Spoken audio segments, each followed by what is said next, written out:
Hi Raffy, how you doing? I'm good, Esteban. How are you? I'm doing well. Thanks In for taking. warm, humid New York City. I'm in LA, but so it's a little early. But thank you again for taking the time out to talk to me. Congratulations. Of course, thank you so much for having me.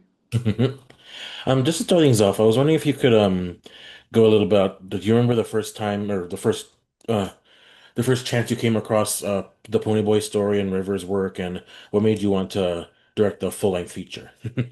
Yeah, I mean, I was, sitting at home in the thick of the pandemic, and my agents sent me the script for Ponyboi, and I was like, "Oh, that's a cool name."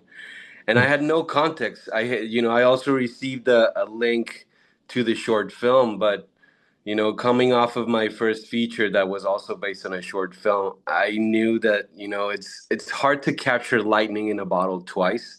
So I wanted to read the script sort of with a fresh, clean perspective. So I dove right into the reading and I was just mesmerized by Ponyboy, the character, and their backstory, sort of the outlook that Ponyboy has on life. And of course, I loved it immediately. And then I watched the short film, which had a lot of success in the festival run, and it was beautiful. Like it obviously worked on so many levels. But what I thought the script for the feature film offered was a different world, a much more like fleshed out, where you can experience a lot more of New Jersey, a lot more of this, hyper masculine Italian mafia world. And so a lot of the aesthetics that came to mind differed from the short film, which I thought was positive because it just sort of meant that I could bring new life to the project. And sort of that was our starting point for the conversations with River and the producers. And the rest is history. Yeah, yeah. Um, So I feel like at the heart of the film, Ponyboy just wants to be loved, and I think that's a universal experience, obviously, that everyone can relate to. What were some of your favorite themes from the Ponyboy story and that your film explores?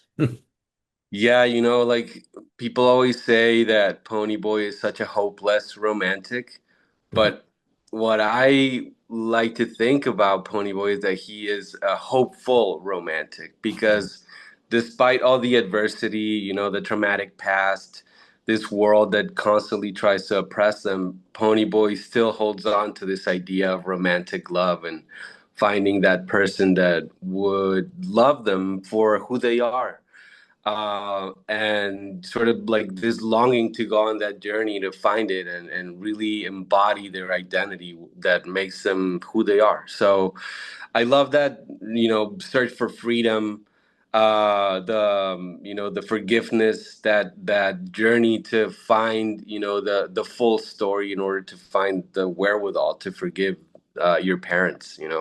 I That's a very relatable story for me as an immigrant too, because when you come to this country as an immigrant, you have to sort of put in check a lot of things that you inherit from your family, value systems, traditions that maybe don't sit right with you, within this new context, this new persona that you have to create as you make your way in America, So I felt like looking at it from that angle, as the immigrant angle, it made a lot of sense. It felt like a universal story to me that way. Love that. Don't I know it? Yeah, yeah. And I know India was only in it for like a scene, but I feel like her interaction with Rivers Ponyboy is something that we hardly ever see in cinema, and it was Yeah, so captivating. It's like one of the standout moments of the film. sure. So, when you guys were in that scene in that moment, was it like were you like was it hard to be present, like knowing that like the impact that kind of like I hardly ever see like intersex and trans characters Yeah. interact on in the movie. So what was that whole thing like? Oh my goodness, that was our hardest day on set, but I also think that it was one of our most magical days on set, and not just on this movie, but throughout my career. Like that day stands out as one of like movie magic moments, because it, like you say, it's the moment that the whole movie sort of hinges on. And it was high stakes. We had to get it right, but we were shooting at breakneck speeds, and half of our extras in the Empress Lounge decided not to show up. So it was like we were stressed out of our minds. But in that intimate space that we were able to create for India and River to perform, I remember that River was, feeling under pressure and trying different things to get to that moment. And I just remember connecting with India in a very personal level and talking with her through, how do we go about this? And I remember that, I told her like this moment is about loving Ponyboy, but beyond Ponyboy is about loving River because River is putting themselves out there, this truth that hasn't been seen. And once we were able to lock into that, truth of what we were doing beyond the success of the movie, about capturing the spirit of what that means for the whole community, we were able to just sort of unlock the emotions and everybody just flowed after that. It was really, really magical. Yeah, and like I said, the magic happened. Yeah, And yeah.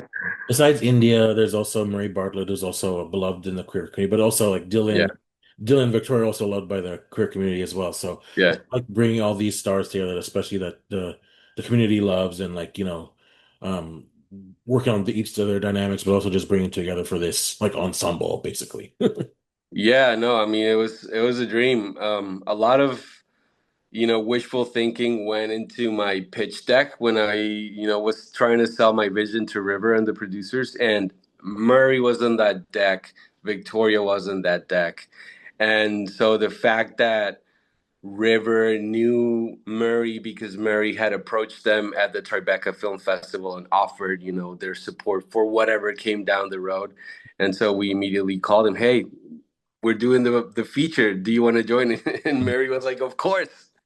So that was very exciting, that sort of serendipitous cinema gods sort of shining down on us. And then the same thing with Victoria.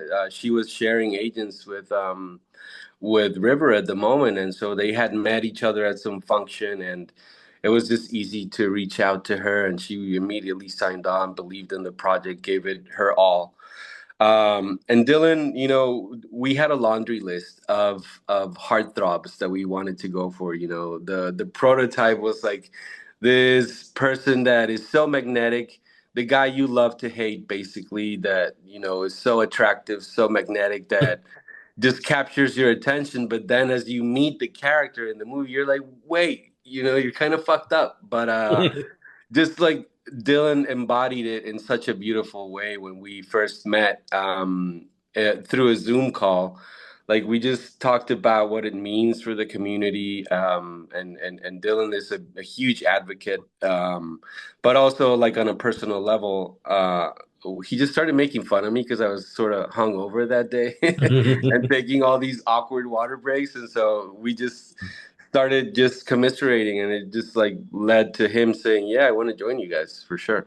Well, I'm glad it all came together because he was scary but good. It's all everyone's. Exactly. This is what we needed. Esteban, that's all the time I left. But thank you so much again. Congrats! I can't wait for more people to see the film. Thank you, Raffy. It was a pleasure. Thank you.